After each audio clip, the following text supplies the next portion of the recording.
Hey guys, Professor Bill, Comic Book University, and S.W.O.R.D, issue number 5. It's Ewing. Do I have to say anything more? So you picked this up, right? Also, I'm just now noticing the color of the front of this because I was curious about what this issue is called. We're going to start off with that stuff right now. This issue is called Giallo, which is the Italian word for yellow. Okay. I wonder if that had to have been on purpose, right? I don't know. Anyway, I don't know why otherwise this would be called Yellow, Giallo. I imagine this is supposed to be the Italian name. Let's move on. Al Ewing is the writer. Valerio Scheide, who I believe is an Italian, is the artist. Marty Gracia on colors, and VC's Ariana Maher doing the letters. Designed by Tom Mueller. Scheide and Gracia do the cover. There's a variant cover out there by Stefano Caselli and Federico Blee, and Jonathan Hickman is the head of X. For now. Good book. I mean, what else do you say about this, dude? We start off with, we open up the first page in here. We're punched in the face with all of this information thrown at us. We got Null, neutralized. We've got Olympian gods, neutralized. We've got Krium Imperium, crisis inactive. Korvac apotheosis, awaiting data. I forget which book the Korvac thing is happening. It's in one of the books that's happening right now, Korvac. And Snark War, crisis active. Possibly not for too long, though. Null, obviously, the recent stuff in Guardians of the Galaxy. You got to read that in order to see what happened with the Olympian Gods thing. I actually wasn't reading it. My bad. But, yeah. Anyway, so that's a lot of info. And we open up the book with a thing about Fabian Cortez, and there's really only two things happening here. There's the Fabian Cortez stuff, and then there's the Snark War stuff, which is right on the edge of Kree space, this particular incident.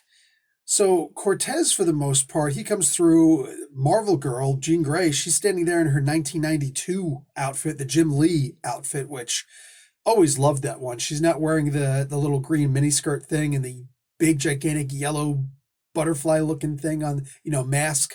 She's not wearing all that stuff that she usually wears, which is funny. And what did I tell you guys? All right, stop for a second and think about this. When I'm doing my live stream, which comes out 8 p.m. Eastern Standard Time every Saturday, it's just me in a live stream talking to you guys. This is my opportunity to give you guys time to talk, ask questions, talk about whatever you want to talk about, and I answer them. You know what I'm saying? And it's a cool time to just hang out, And let's be realistic, we're nerds. What the hell else are we going to do on lockdown at a freaking 8 o'clock at night on a Saturday, right? So what I tell you, though, during that time, I said, now that we've got this new Marvel Legends, Jean Grey and the Cyclops and all these different characters, watch them turn around and change the costumes, because they always do that. We get a Marvel Legends figure, and they immediately go and change the costumes in the comics. What did I tell you? So boom, right there. There's one of them. I think Cyclops changed his costume also. Magneto in here, he's wearing his old red and purple costume again. Bro, I'm saying. You know what I'm saying? We haven't seen Moira in Half-Near forever, so 2 costumes on that one. What's up with those costumes? What's Wolverine going to be wearing? A pink tutu pretty soon? Anyway, the whole thing with Fabian is just him trying to address the Silent Council, the 12, and Peepers shows up, and he's there with the 6, and all these different people are there with the different numbers, and they got this number and that number and those numbers and them numbers and Yuns's numbers and ours numbers. And dude, what is it with all these numbers? Man, I just got one number. The problem is it's this one right here. Stop with the freaking numbers, all right? Let's move on. He wants to address the Silent Council and get a different ruling in regards to murder. Now, after his diatribe, Magneto does talk about how, hey, Charles, maybe one of these days, we can table the portion of the discussion where it says that manslaughter and stuff like that should also be taken into consideration. Like an accidental killing of a human by a mutant shouldn't automatically be exile. And that makes sense. That's cool. I'm digging on that. It only makes sense. But to turn around now, and the actual thing that Fabian is addressing here, dude, half the council wasn't even there. They brought in guests for the guest listeners for the council. You know, it's like Peepers was there, for crying out loud. Like it was such a sham to begin with, and Jean Grey is right there, and she's like, "Come on, you're coming with me." He doesn't even get to peel the yoke off of himself yet, and he's naked, and standing before the council and whatnot, and he's got to go and address them like this. They are. Listen, let me tell you something. If you go in for an interview, you should know right away if you should even stay for the interview. Like, don't waste your time. Sometimes, depending on if you're a really strong candidate and they just don't realize you're a strong candidate, you might be able to change it completely around. But anytime you're going in for an interview, or you're just going in to meet your boss or to talk to your boss, whatever, all right? And they're like, "Oh yeah, just wait right here." And you're sitting there. However long you're waiting, that is what your manager thinks of you. That is what this person you're going to see thinks of you. If you're waiting for just a couple of moments, right? They don't even offer you tea because, like, it will literally be a minute. Like, he's just in an important meeting right now. Just boo, boo, boo. Just the idea they would say important. It's like, oh, so you're not important. Good to know. Thank you. Thank you for that. It's all in the things that we say, right? But if you're waiting, and then you were waiting for however long, and you walk in there, and your manager's sitting there writing, right, typing, whatever the hell the manager's doing, and you're just standing there like, "Hey boss, I was kind of hoping to talk to you about such and such." Go ahead. And they're barely even paying attention to you. Start looking for a new job, because they already don't think highly of you. The chances of them changing their mind about you, not gonna happen. Now, if you walk into that meeting and you're told that you have to wear the birthing yoke that you were just reborn in, and you got to be naked, you're not even allowed to shower or put on clothes before you go in and talk to your boss, that really, really tells you what they think about you. Fabian Cortez is going to get zero respect in this. Now, that's cool, but the question is, one, this is Al Ewing writing, and you know that all of this stuff matters. You know that every single thing that he writes matters. Everything that he asks to be drawn in a book freaking matters. Every single detail. That's just who this guy is. He's attention-oriented. And if you miss something that he, wrote or had drawn, you missed. There ain't no going back. So when he has this guy just being trounced but just ignored, and even when Magneto's walking away and talking to Amelia Vogt, right? And it's like, "Oh yeah, it's fine. I've got time now. It's not like I'm doing anything important." And you see Fabian Cortez just standing there like dejected. This is how people go postal. Okay? This is how people wind up flipping out and just going freaking crazy and start shooting up people. And that might wind up happening because you think about how powerful this guy is, but his power is nothing without other people's powers, right? For the most part, there's not much. He's not particularly strong. He's a pretty damn good fighter, all things considered, but I mean, there's nothing really special about him except for what he can do for other people. And somehow that's allowed him to be in this state of mind where the only thing he knows how to do is manipulate other people, right? He ain't the king. He's the kingmaker. And when people don't even want to listen to him, what else can he do? This dude's going to do something crazy. This person's going to do something stupid. A lot of us been wondering, who's the next person who's going to be down there next to Sabretooth? I think I know. Oof. So now, what we have is the Snark War. And this is some really crazy stuff. Like, it opens up in such a crazy, beautiful, crazy way, right? The brother or the half-brother of the guy who was just assassinated in the previous issue goes before the Kree Supreme Intelligence. Not like direct audience, but, like on the border of Kree space. And he's looking over, on the view screen, and there he is, right? And they're talking there, but he's talking to him through that way. He turns around and he's just like, "Bro, you got to give me space. You got to let me go." "Oh, we can't take sides in this." "Yeah, but if you don't, then you're taking sides against me." "Hey, man, listen. If that's the case, When I come back to power, you just made a powerful enemy, and I'm going to murder you dead. I'm going to kill all of your people, all right? I'm going to wipe your people out of existence. He's like, weren't you the ones who, like, the area that we're at right now, didn't you originally kick us out of that area that you just got kicked out of? You originally kicked us out of that area, didn't you? And it's like, yeah, so what? You're utopian. Turn the other cheek. But for me, I'm not going to turn the other cheek. Wow. And then to see what happens next is just freaking beautiful. Like, oh man, I love this. Amelia is now working with one of the Ericoans.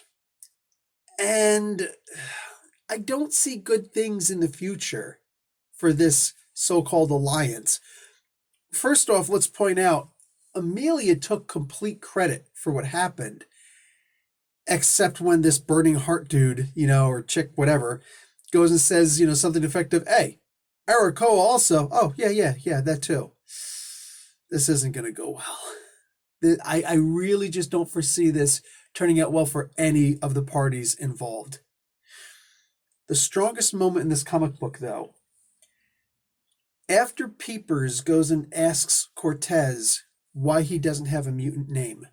And this is always a funny thing because, like, what is it? If you're Muslim, if you're a Muslim convert, you're expected to take an Arabic name. But they don't say Arabic name, they say take a Muslim name.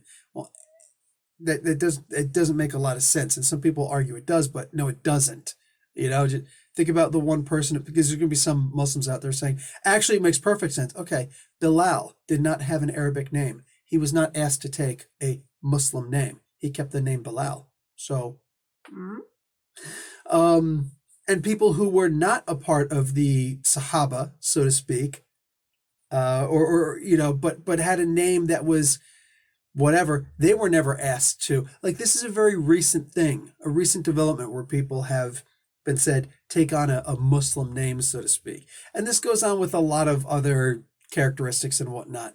But in this particular case with the mutants, why didn't you take a mutant name? And then a little bit of the history behind it. And then the diatribe that Fabian retorts with. It was good. It was one of those things where, like, you see everybody just kind of rolling their eyes and whatnot, but there's some genuine anger there. Wow, I can't speak anymore. But the best part is when Magneto speaks up. Because you talked about pain and the way that humans have treated your family and the way that your family has treated you. Now it's my turn to talk. Magneto doesn't even say too much. I just talked about in this book how Magneto was kind of, shown to be a chump and blah, blah, blah. And I'm okay with it because that's just the narrative that they're going with now. Apparently it's important to this whole storyline of the, Way of X things, the Jordan White Days of X thing, the Way of X, the whatever. The wax on, wax off of X. That'll be the next title. Mark my words. But every so often, when you see just a little bit of actual Magneto, Eric Leshner, Magnus. You remember those days when he was just Magnus? Every so often, when you see that little hint of who he was, this is why when people talk about race-changing Magneto, of all people, dude, you want to race-change Professor X, you want to race-change freaking Wolverine for all I care. Honestly, like, I for the most part, I'm just not going to care. But with Magneto, they say, we want to change his race because he's so old, and people are going to be like, well, how is he from the Holocaust? Even if he was a kid back then, people who were kids, people who were babies are dying off right now. Like, nobody would be, like, it just doesn't make sense that he would be so young and still have been in the Holocaust. But there haven't been too many crimes of that magnitude after that. Slavery in America, and for most of the world, was already done by that time. You know what I'm saying? There's not much else. You can talk about like the Serbian death camps, the the genocide in Rwanda with the Hutus and the Tutsis. You know what I'm saying? Like I don't know what else you're gonna bring up that was on that, not just that magnitude, but the, I wouldn't say popularity, but the world recognition of this level of atrocity. Bro, this is why I don't care if it's 100 years from today. Magneto has to have been in the Holocaust because else, nothing else is going to, like, that's a story you just can't change. You cannot change that. Read what Magneto says in here. Read that it's all inside of essentially one word bubble, one word balloon. And that one word balloon, that is the spike that just drives down any question about changing Magneto. This is why you can't change him. Of all the X characters, that's the one you just can't change. It is what it is. Ah, man. Great book. Did I mention the art in this was freaking amazing, as should be expected. Valerio is just one of the absolute best freaking artists out there, and I'm loving this book, guys. There was very little about this book that bored me or made me tired or just whatever. I read this book through and through, and I'm just like, dude, that was good. That was good. These sword stories are amazing. What happens at the very end, this new mysterium, this new currency, and I was wondering, like, what the heck these guys are doing, right? What is it that they're doing? It looks like they're starting up a new currency, or is it a new currency? What is that universal? Are they making a universal currency? Are they actually trying to become the new World Bank or the Galactic or freaking Universal Bank? Because if they did, you think that Krakoa has money on Earth?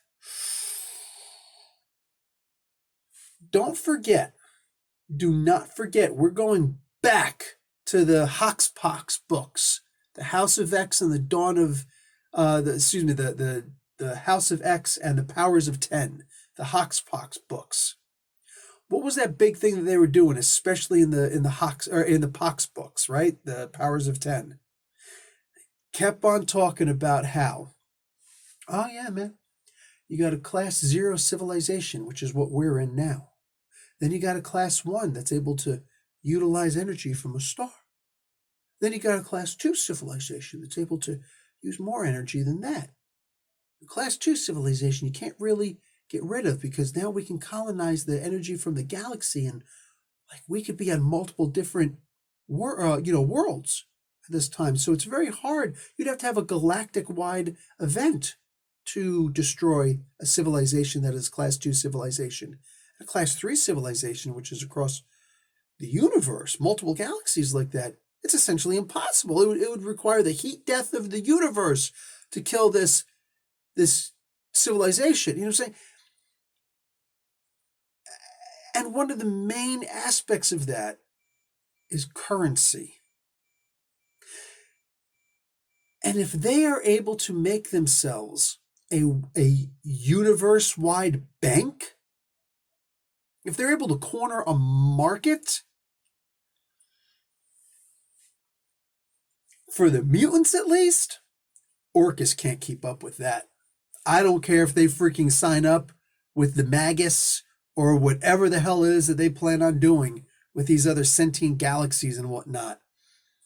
This is something this is what's really going to give the mutants some serious leverage, some serious power. Because when all of a sudden here comes an alien invasion, and the mutants are just like, hey, listen, we got this. This issue also told us a little bit more about Abigail Brand, which I was not expecting. More specifically, her father. You know, like we don't know anything about her parents for the most part. And this gave us a little bit more about her alien dad. I'm telling you, for such a regular seeming comic book, bro, a whole lot happened in this. Anyway, guys, I'll talk to all you guys later. Like the video and watch an ad on your way out, yeah? Professor Bill, Comic Book University. Class dismissed.